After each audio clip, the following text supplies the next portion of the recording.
Okay. And I know that you've logged into DSS before, and that you can access it from the homepage of your site, right? I've only done it once. Oh, really? So do you want to go to my site? What was that? Should I log into DSS right now or no? If you want to follow along, that wouldn't be a bad idea, but you don't have to. And since you've only logged in once, like I'll still go over how to access it. I would recommend that you bookmark this link, but it's going to be at the very bottom of the home page. So if you click on DSS login right here. Okay. And then do you know your login information, or would you like me to give you that? Can you give that to me? And I'm sorry, I think it's M. Velasquez. Yeah, that's most likely going to be the first letter of your first name and then your last name. And let me see what password it is. And you can also update your password if you like. Yeah, this is still the default pass. Yeah. So just whenever you log in, it may prompt you to update it automatically, but if not, you can go to content, bio pages, click on your name, and then you can update it just by unchecking this, or basically switch it so that way it lets you edit, and then hit save. Maybe password right now because I don't even know what the default is right now. Oh yeah. So it's exclamation mark, and then the word password with the uppercase P and the number 1.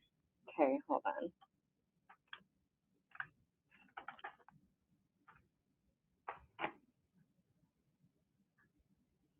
Okay, and then where do I go? Content, you said? Yes, so content, bio pages, and then you'll click on your name. So let me go out here. Oh, and then also, okay, while we're on here, we remember Cassie and Jared, those two, the two bottom.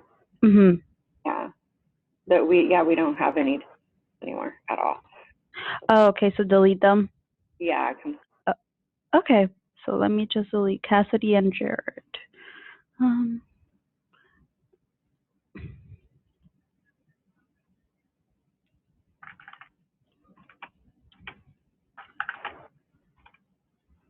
Delete. Okay. Okay. Right. And if you ever need to give someone DSS access, since we're already here, it would have to be the same way. Like you'll basically have to create a bio page for them, even if you set it to not display on the site. So you'll go to content, bio pages, and then here you would click on add new. Okay. And so you'll just do like their first name, last name, username, password, and an email in case they need to retrieve their password at any point.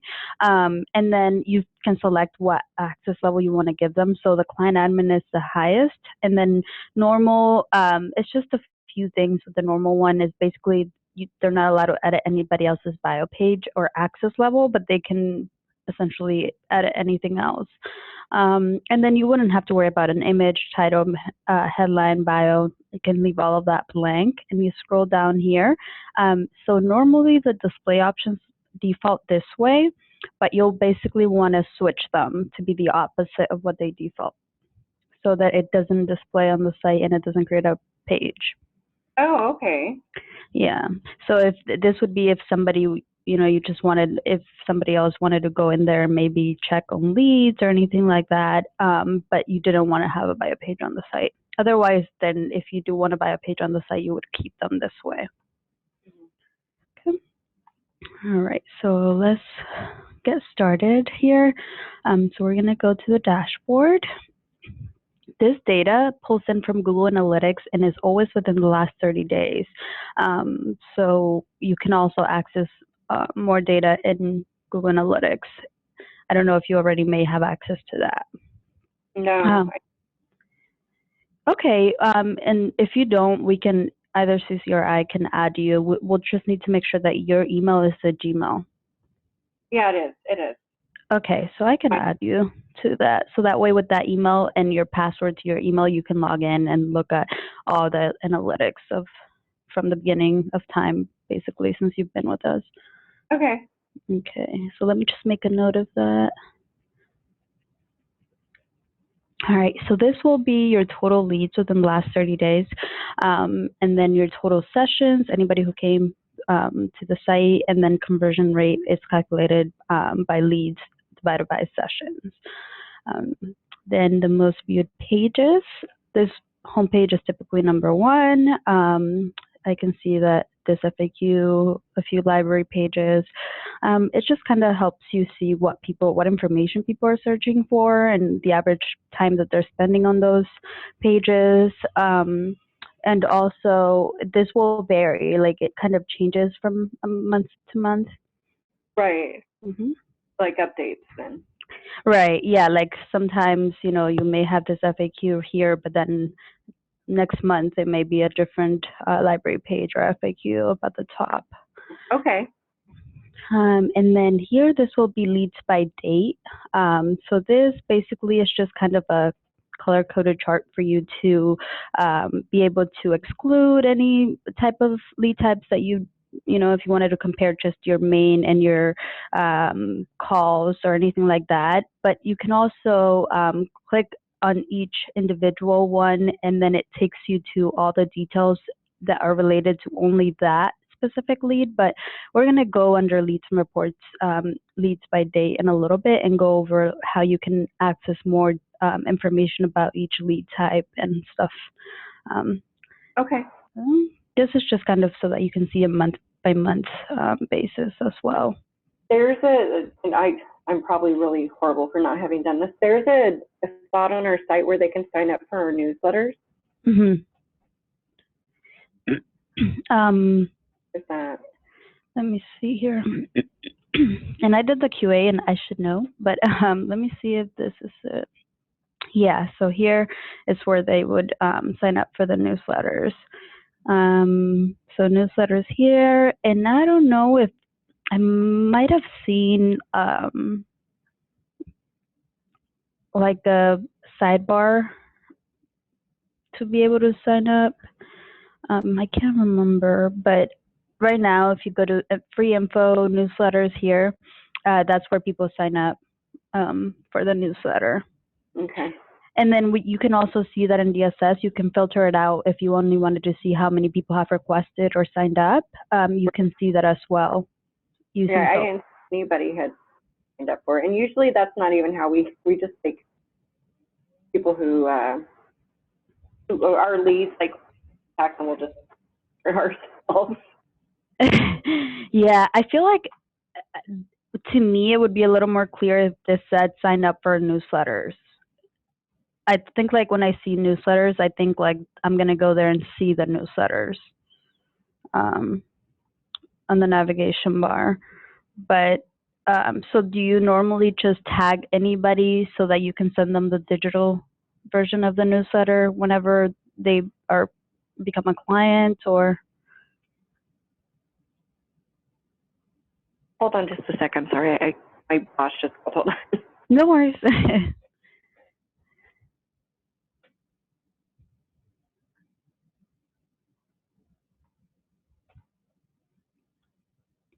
Sorry, I just had to remind him that I was on the. He forgot. Yeah, he forgot.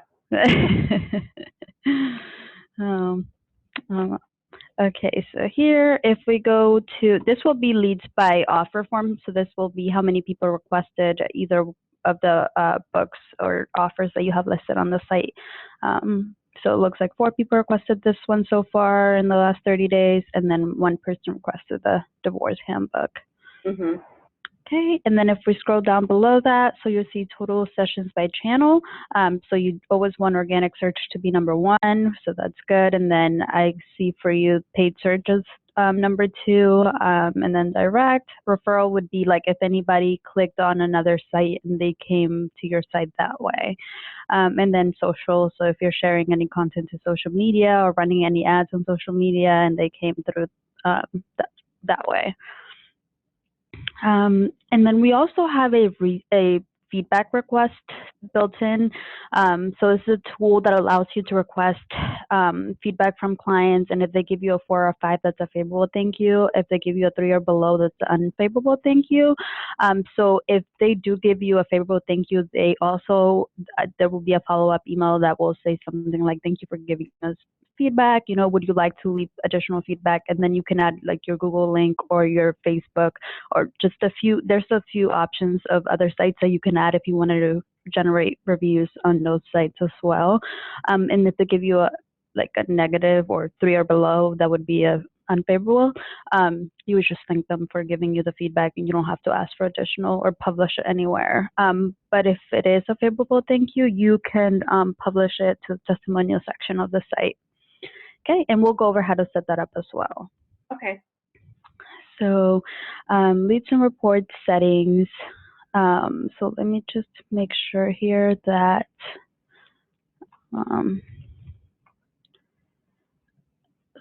so if we go to contact emails here on the left, these are the people that are being notified anytime that someone submits a mini, main, or a main contact form, offers, leaves a blog comment, or provides feedback. So it looks like, is that another email of yours? That is. That's actually my full legal name, but it's so hard to give out over the phone. Like, people get really confused, so I just shortened it to Mandy. Oh, okay. Nobody ever calls me Carmanda except my mom and my best friend. Yeah. Okay. So let's see. So that's good, right? Like, you'll still get notifications there, though, or would you prefer to have the other email, the Mandy at?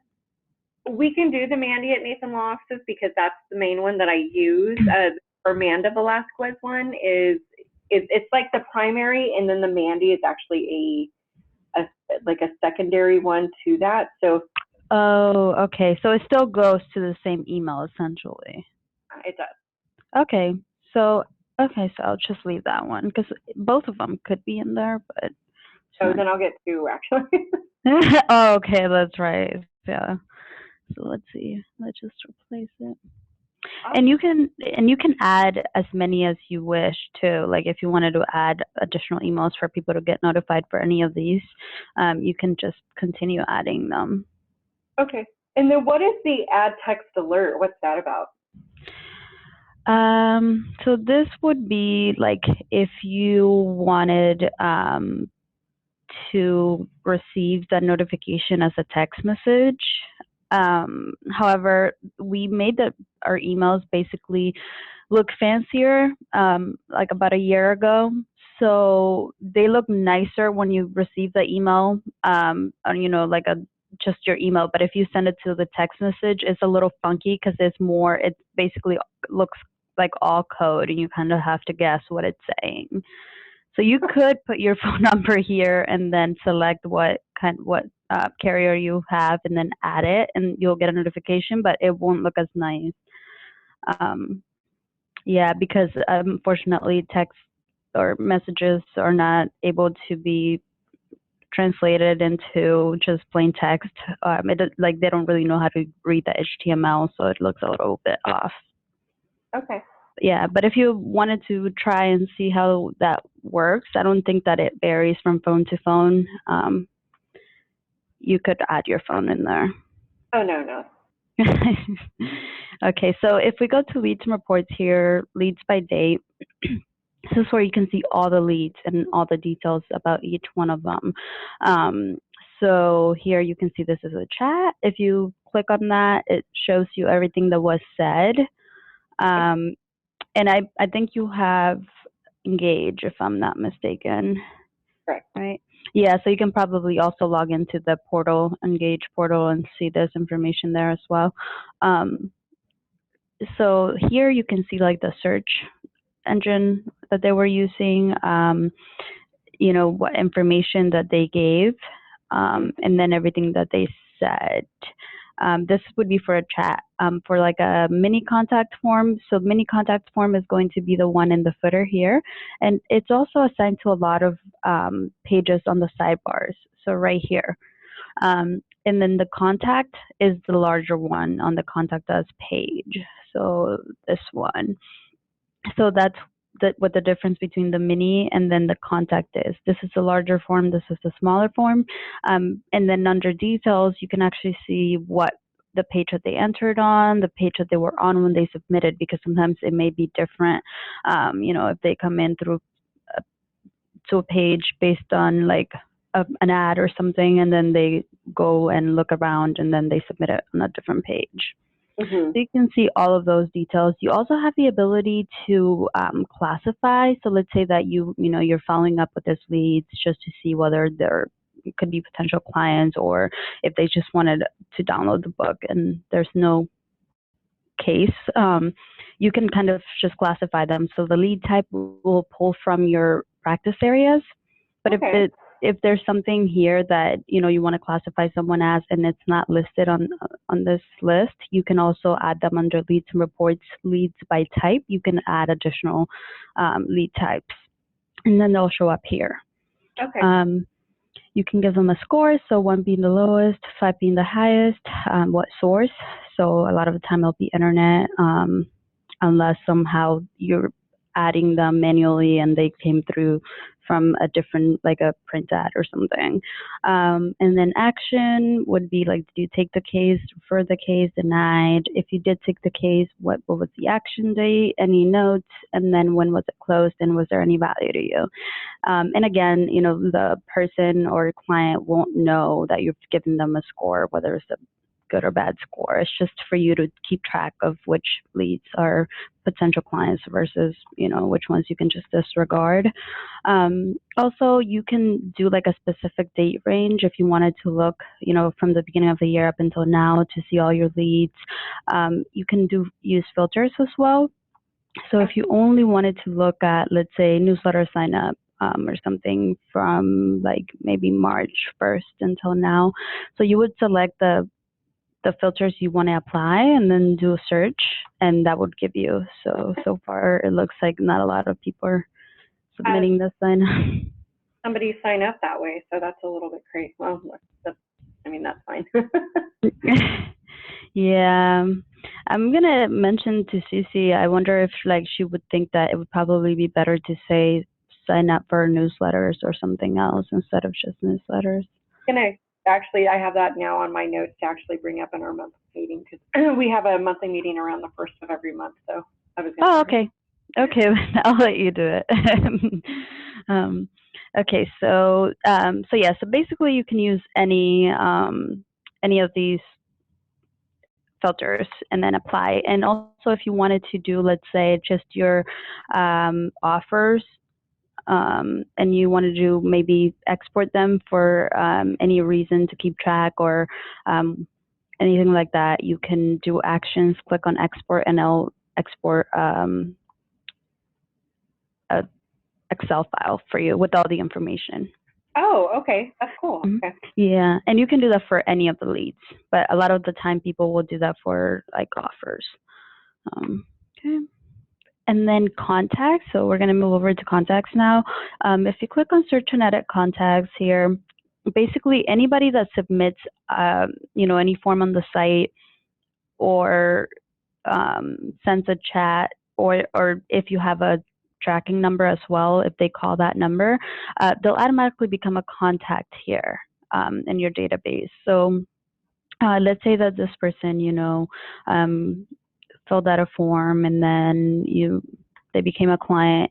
You can also come back to their contact record and add additional details. If you did get additional information from them, if you wanted to do a birthday campaign, you can add their birthday here. So status will always be active unless somebody switches it to inactive, or if they opt out of something. Like let's say that you send marketing material and they say that they opt out or unsubscribe, the system will automatically change it to inactive. And then it also creates a note saying this contact was changed to inactive by a user, but like if a user switched them, it would make a note of that, or if they did it themselves by unsubscribing. If they're added to any campaigns or have any tags assigned, you'll be able to see that here. I don't know. Do you have any campaigns set up currently?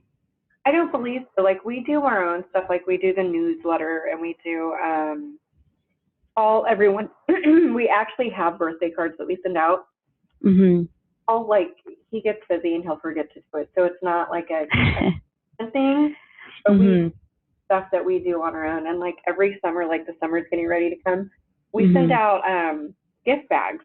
Last summer, we sent out an isolated wine bag with 2 wine glasses, and this year we're going to build on that, and we're going to do, I insulated wine tumblers, lids, non-spill lids, and a bottle opener, so we're going to build, because everybody who knows Paul knows a huge wine connoisseur.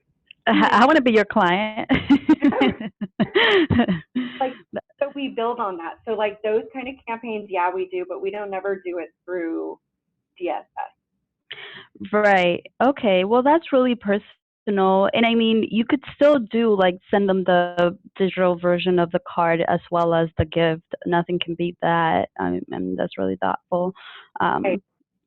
Yeah. And I mean, here, like, in order for the campaign would be automated, so it's not something you have to keep track of. As long as you have like their birthday, it can be the only thing is that it would be a very kind of generic gift card or like birthday card.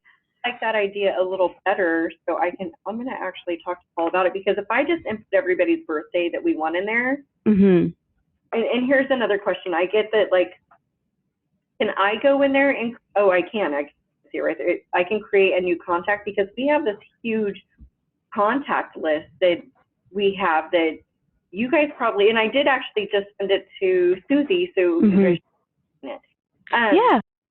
When we do birthdays and stuff, I would almost prefer it be a campaign like that, because then if it's automated and it automatically does it like on their birthday, we don't even have to worry about it.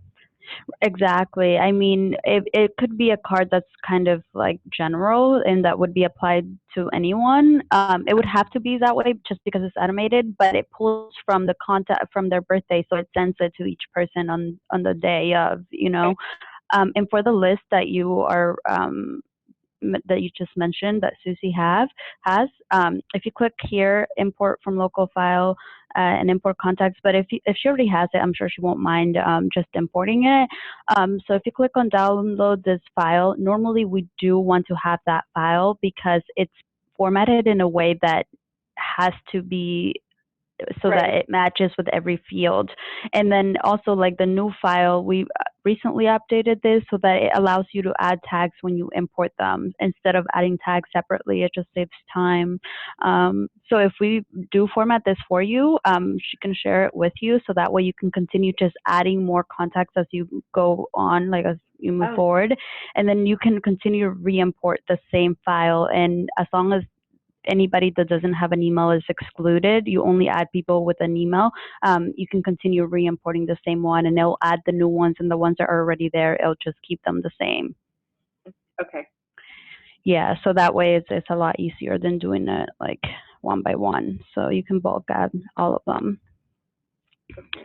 Yeah, so even for that list or for everything, you could even export the ones that are already here, all the contacts are already here. And if you do have, birthdays for those, you can just add that birthday column and then re-import it.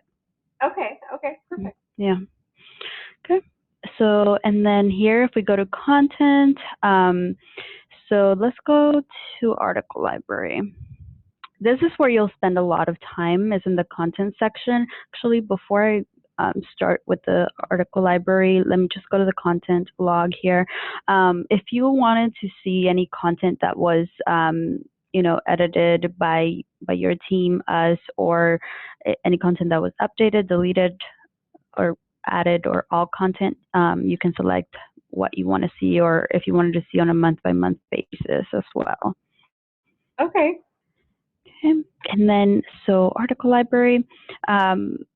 So are you going to be adding content, or are you going to be kind of managing the leads more sort of thing? I do the leads Paul is the one that manages all the content of the hold on just a second, I'm sorry. It's okay.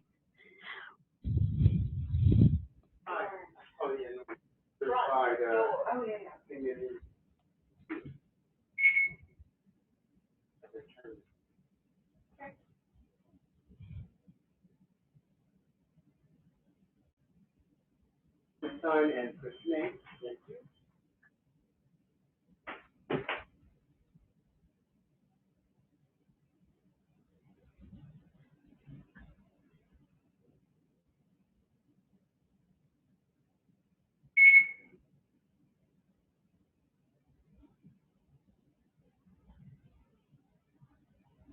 Okay.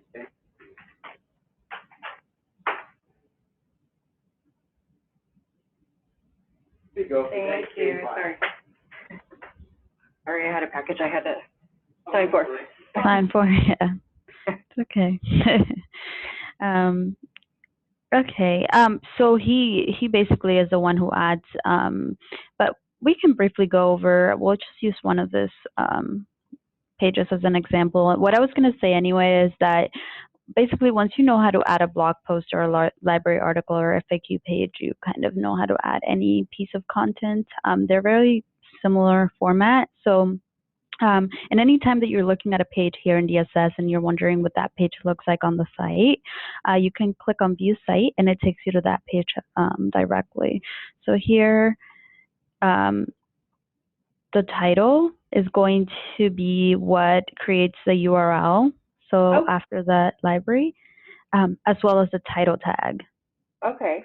So that pulls from the title field. The meta description is going to be that brief description that shows up on search engines like Google or Yahoo, when the page comes up and is that description below. And also on overview pages is going to be, right here. So that's basically what is pulling from the meta. Okay. Okay. And then if you wanted to add an author, headline is going to be what the actual headline on the page is. And then here, so this is going to be the rich content editor section. So if you are pasting content from like Word or a Google Doc, you want to make sure that you place your cursor where you want to paste the content, and then you want to click on this paste to plain text icon and paste the content onto this box, just because it removes any formatting. A lot of the time, if you just paste it onto the rich content editor, it brings any formatting and it'll look funky once it's live on the site. So in order to avoid that, that's what you would want to do first. And if you forget for any reason, you can just highlight the text and click on this remove as plain remove format. Oh wow, okay. So you can, and to add an image, so you place your cursor where you want the image to go, and then you click on this little image icon here. You can browse your server and select an image that's already been added to the site, or you can upload your own image. So let's say that we wanted to just add an image that's been added here. So let's do this. And also you do want to resize your images. Let's say that you have a 1600 pixel image. You want to resize it before, instead of like uploading the 1600 pixel image and then sizing it to be a lot smaller on here, because they'll still be loading the large file in the background. So let's say we are done here. So if we say okay, this looks a little bit off because it's just pushes the text below. So if you go to alignment and you click on left, it kind of wraps around, or you can kind of play around and see what size looks better, like or what side. Sorry.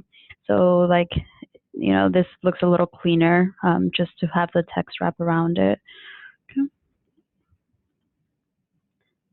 And let me just delete that. Yeah, not gonna add any images to Paul's content here. So I got it there. Right, I don't remember putting that there. So you can also assign any videos to any page. So like if Paul created a video related to this page, you could just click here and then it'll assign the video up at the top of the page. So a lot of the time it would be like if the video is related to that content. Okay. Okay, and then here, so available offers, there's two of them. If you want to have an offer display like on the sidebar here, so basically this one already has that one displayed. Here you can select, if it's which one would make more sense to add, or if you do want to have both on there, that's fine too. So if you click on this little check mark, it moves it over to assigned offers. And then if you scroll all the way to the very bottom here, you see that offers is assigned. But for some reason, since there isn't anything selected for this page, it's just pulling both of them, I believe. So let me see here. Or, this is pulling the 15 smart ways to divorce.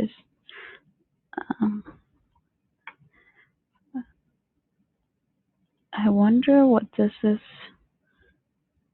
Oh, so it is divorce. So it does make sense to have that one assigned. I'll just keep it that way. And then here you can also do limit. So I know that Paul's working on adding, I think, or adding another book to the site. Yeah. So like, yeah. Yeah, so like if you wanted to assign, 3 or 4 offers later on to a specific sidebar module, you would just increase the limit basically here. So you would just increase it so that you can display as many as you wish. Oh, okay. Okay. And then for this modules, you can always drag them and change the order. So basically in the order in which they display on the actual page. And you can, remove some.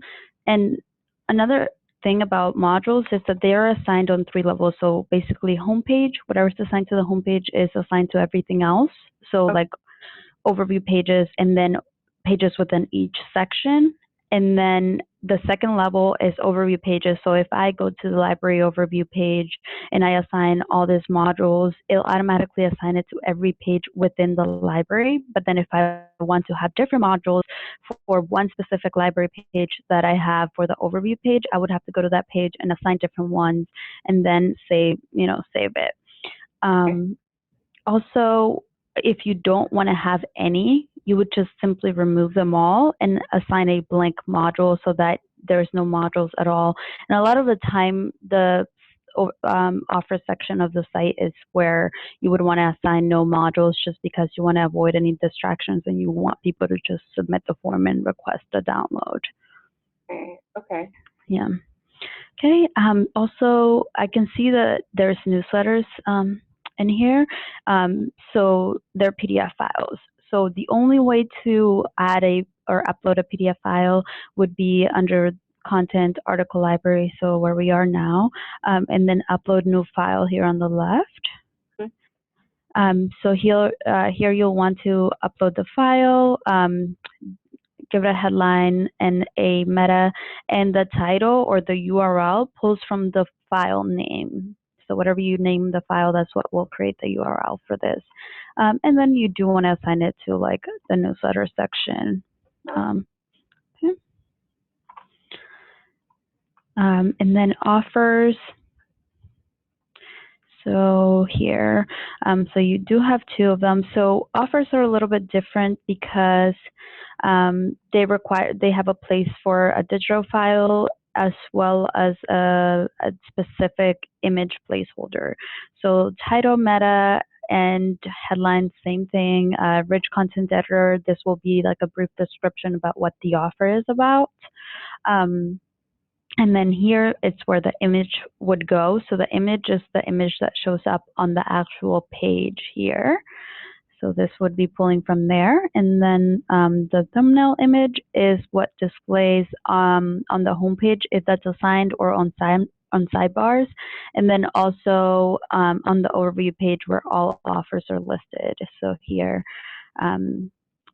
so it's going to be this one right here. So all offers should have both images on there. And then same thing, you can assign videos, but for offers, you don't want to assign videos unless the video is specifically about the offer. And then if you scroll down, here's where you would add the digital file. If you do have one, I don't know if you provide the digital and the hard copy, or just one? Okay. I think we just digital. Yeah, it's probably a lot easier. So here, contact form, so you can select to display the center. So I think this one's displaying the center and the sidebar. So this would be like a case where it's okay to have both assigned because there's enough content so that when you scroll down far enough, you can't see the other offer. So it's okay to have both of them. But in most cases, you do want to just have one, but unless, the content's long enough to have two. So if you scroll down here, you have the other one assigned as well. Okay. Okay. So for offers, they have a thank you page and a thank you email that people receive right after they submit their information. But that's not going to be under like the same place where the offer itself is. It's going to be under actions here. You want to click on this little edit thank you page icon. Mm-hmm. And here is what they see when they submit that form, basically, on the website. And this is the follow-up email that sends them the PDF or digital file. Okay. So if you ever needed to edit anything here or change, or if for any reason, the file was updated, you would want to make sure that you check the thank you page and thank you email just to ensure everything's working properly. Okay. So can you scroll down? Oh, actually, sorry. That's right. So if you look, it says contact us at 415-635-0411. What phone number is that? Wow, let me see. Well, that's the phone number that's on the site now. I wonder if it's a tracking number. I think it may be a tracking number because it looks like, okay. Yeah. That makes sense. But I was like, where did that number come from? Yeah, because it's not the one you're used to. Yeah, it still rings to the actual local number that you have, but this is just for tracking purposes. So if anybody comes through to the site and calls from there, or gets a number from here, so that way you can track anybody that calls. Well, the Google verification card for this. For which one? I don't know. I've been told to wait for a Google verification card, and it's important I get it to you guys.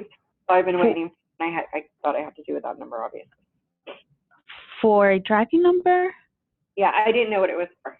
So it's okay.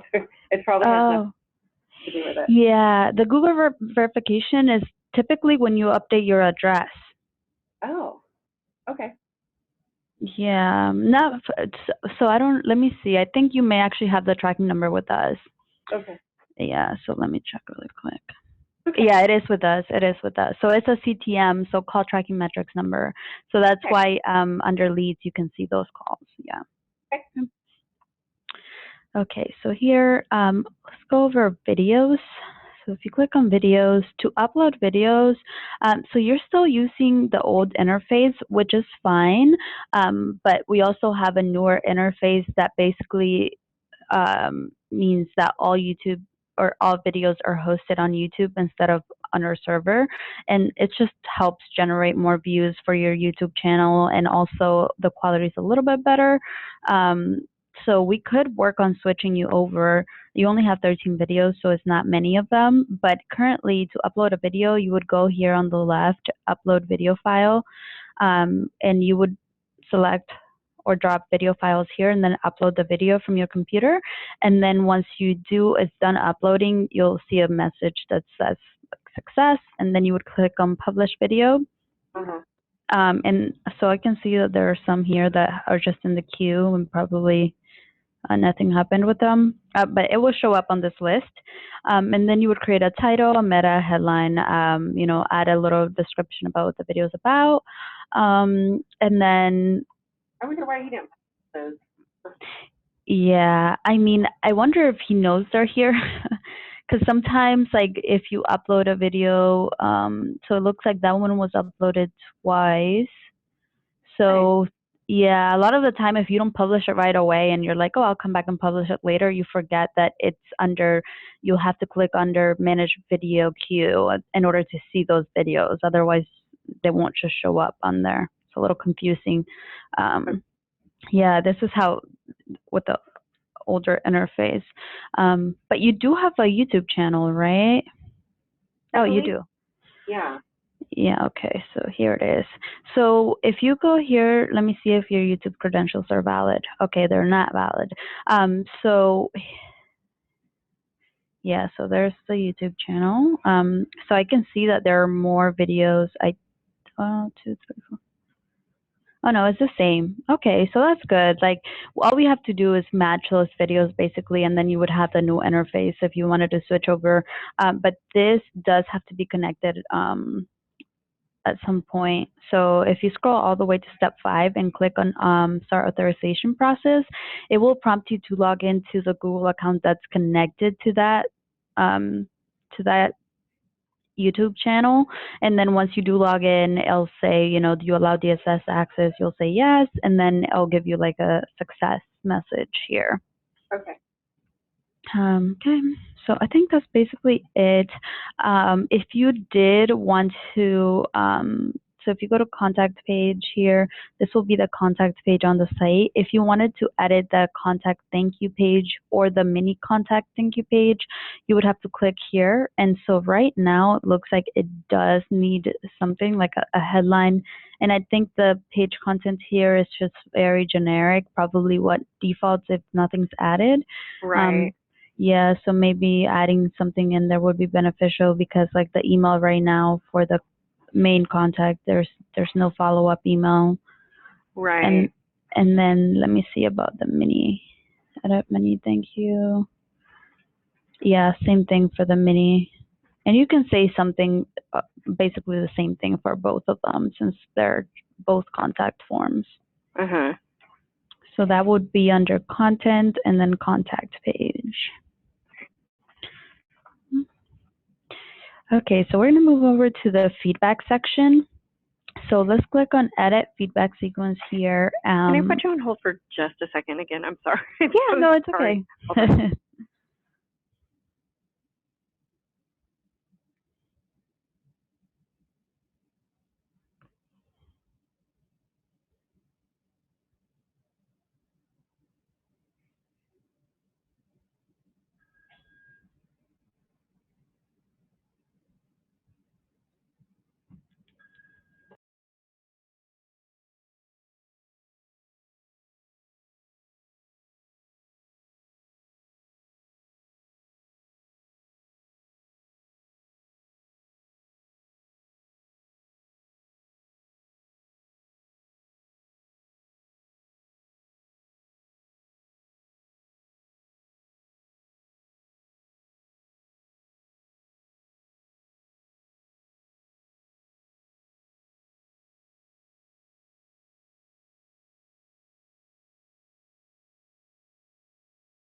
Okay, can you hear me?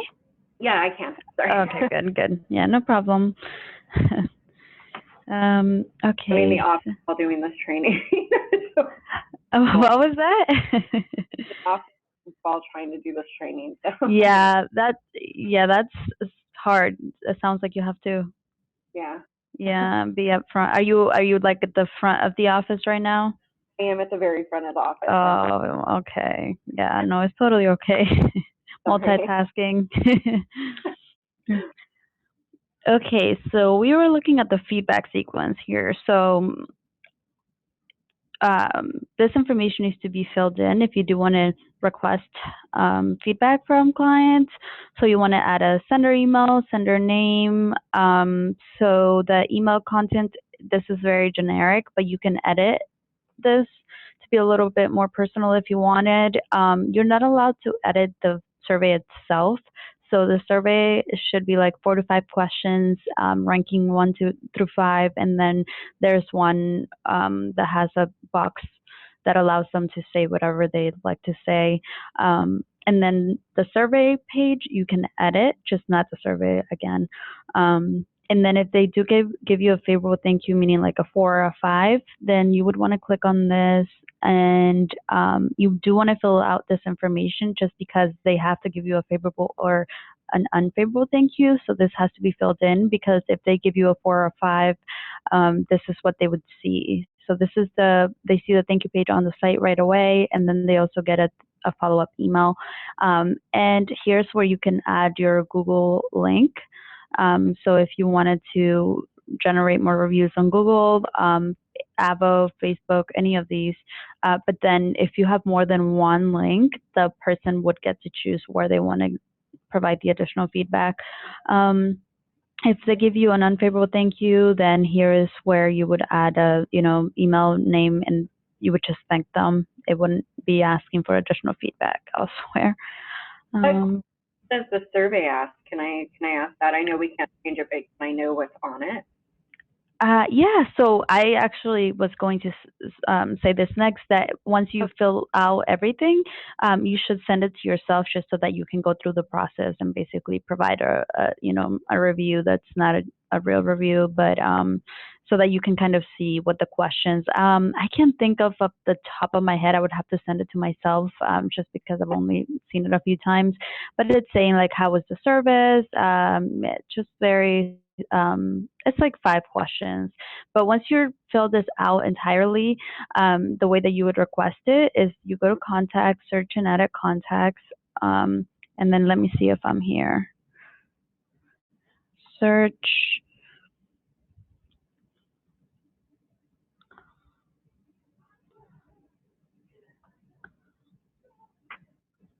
Okay, so I am there. So I'm just going to click to send it to myself. It's not finished, so it would first have to be finished. But if assign this tag, feedback is the only tag that's automatically created by the system. So, and then here it gives you the message that, if you click on this little check mark, it can be undone and it'll send it immediately. So I'm going to say yes. And this is obviously unfinished, but I'm still going to get an email. So here, if you click on, we need your feedback, click here. So here is the questions that it'll ask. Okay. Just 2? What was, yeah, basically. It's very limited as to the questions that it'll ask. But, and then here's just where they would leave their additional feedback. So this is basically where they type whatever they want to type about their experience. Okay. Okay. And then, so basically, you just have to tag the person that you want to send it to. And then also the system will generate a note saying that that was sent on this day. So that way you can keep track of it. And if they do give you feedback, you'll be able to see that under feedback responses. But there isn't anything yet since it hasn't been completed by anyone. And once there are any responses, you can automatically publish them. And if you click on publish, if they allow you to publish it, it'll automatically take you to the testimonial section of the site, and it will pre-fill what they said, so that you only have to add like a title and a meta. Okay. So that's basically it for the feedback. If you go to help and support here, you can submit tickets directly from DSS. So click on submit support ticket, and then just say the title, like what it is, whether it's something that's broken, or it's something that you like to update or edit, or like a design change, and then you can say whether it's critical, high, or normal priority level name, and then the email. So the email you provide is the email that we would email you about if we had any questions regarding the request, or if to notify you that it's been fixed. And then you would click on submit, And then, yeah, so you get the success, so you know it was submitted. That automatically goes to our internal project management system. And then you should also get an email notification letting you know that it was submitted. If you do have any like specific questions about how to do something, there's DSS help articles that you can use. Also, you can go to like our homepage and just do a keyword search if you're looking for something specifically, or you can always email tickets at fosterwebmarketing.com. So that's the email that I sent you the call information from yesterday. I know sometimes people are like, tickets, what? It looks a little off, but that's just our support email. And then you can also call, or Susie and me are here. And if you have any questions about how to do anything now that you'll be in here more often. Did you have any specific questions as of now? No, well, not for you. I'm glad we did this because, like, I don't do any, I'm not a part of this side of the business as of yet. I mean, I was initially, but, like, I became more of the paralegal, and Paul needs a little bit of space, so I need to manage at least a little bit of this for him. So I'm really glad, like, I didn't realize there was so much to utilize on here. Yes. Like the birthday campaign, not only that, I think, honestly, us sending out a physical birthday card, actually, I really hate to say this, is a waste of money, because who really keeps those, and who's going to keep one from their attorney at that? So I think knowing about using just the digital birthday campaign would be amazing, and it's going to like $500 alone on ordering birthday cards, because we get nice. Like Paul does not, when he does a project, he goes full force and he's going to do it right. So we have these beautiful, I mean, they are very beautiful birthday cards that we send out, and they have like oil on them. They're just, it's too much, I think. I do like that we're a boutique firm, and it does represent our firm. I just don't think it produces the feedback and the results that we're wanting. And I think the digital one actually would be a little more conducive to the business, believe it or not.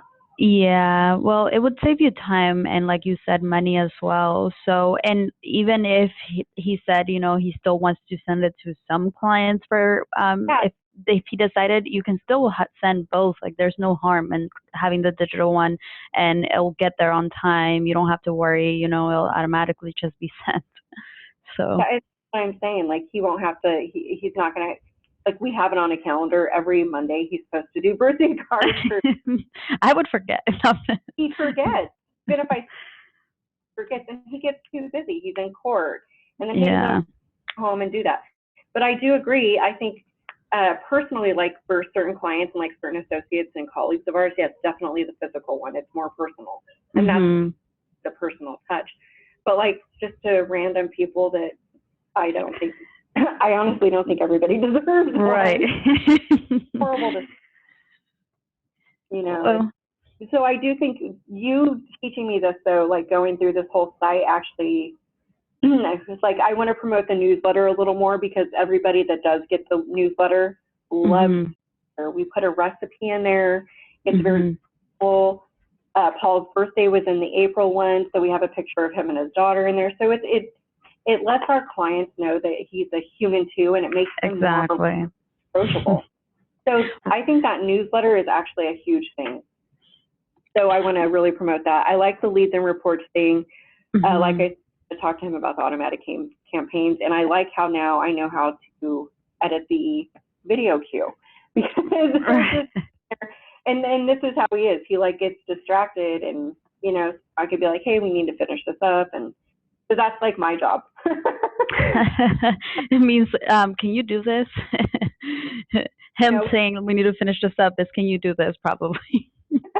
Yeah. So I'm really grateful. So here's another thing. I know I'm not going to use this all the time. So if I have brief little questions, can I email you with questions? Right. You can always email me, or you can, give me a call if that's easier. If you want to just go through the process really quick over the phone, either way, that would be absolutely okay. and you know, I know that you deal with Susie usually, but you're feel free to reach out about anything. I'm happy to walk you through, and also because I know that, so right now I'm seeing this campaign, divorce law, because I was going to ask that too, if you were planning, I don't know if he was planning on having like a campaign created for any of the books that he'll be adding in the future. So that's like another, you know, another full-on setting that, or training that we could go over if you were going to help him. Sorry, let me just pause this because just keep stopping. Yeah, so if you wanted to go over that, we could also set up another training for that. And for the birthday campaign, I'm happy to help you set that up. I think I'm gonna have to like seriously like block off some time to get that done, because I think initially it's going to be a very time-consuming project. But once I get it rolling, it should be good. Exactly. So, yeah, so that I'm actually very excited about. The birthday. It will save you a lot of time in the long run. So, yeah. It would just be because I don't think anybody that's in here right now has any birthdays in there. So yeah, you're gonna probably have to export them, add the birthdays, re-import, and then anybody else that's not already in there. But like you said, in the long run, it'll be worth it. Okay. Yeah, and then also if you did want to add, you know, the newsletter aside from somewhere else, just because right now it's under free info, but if you wanted us to create like a module that can be assigned to sidebars so that you can assign it to any page on the side, we could also do that, which is another thing you can bring up to Susie. Okay. All right. Well, this was great. It was great talking to you. And like I said, if you have any questions, feel free to reach out. Thank you. Thank you so much. And sorry for all the interruptions. You've been great. No, it's okay. You had to manage more than one thing. Yeah, and then I'll also send you the link to this recording so that you can have it in case you need it in the future. Oh, perfect. That'll actually save me 100 calls to you. You can still call. All right. Well, enjoy the rest of your day. You too. Thank you so much. Thank you. Bye, Mandy.